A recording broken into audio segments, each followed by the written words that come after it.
Hey everyone, Dr. Watson here. In this video, we're going to talk about what is neuropathy and how does it actually occur. It's important to know when we look at neuropathy, neuropathy essentially means nerve damage, but it's really important to understand not all forms of neuropathy are the same.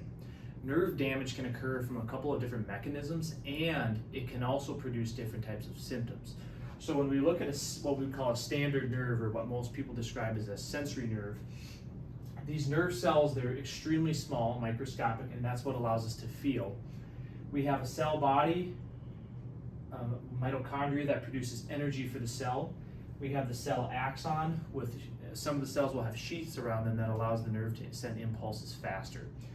Many mechanisms of neuropathy, what's occurring is this sheath that you see here starts to become thin or damaged, which then abrupts or changes the impulse that's sent down the length of the nerve. So that's one of the mechanisms of neuropathy, is damage to what we call the myelin sheath.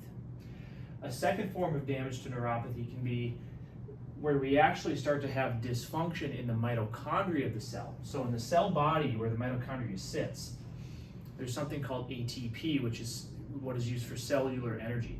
If that is damaged or decreases, it's going to affect the flow of nerve function going down to the rest of the nerve. So again, not all neuropathy is the same. You can have damage to a sheath, or you can have damage to the actual cell body itself. You can also have damage or changes to the receptors, both here or on the end of the nerve. We'll see that a lot with patients when they have a delayed response, where the synapses and the transmission of nerve impulse from the feet to the brain is too slow. So again, you can have change really along the line of the nerve. So when we look at neuropathy, it's important to know it's not a one-all term. There are different mechanisms, and finding the source of the damage is pretty critical to understanding how do we want to treat it.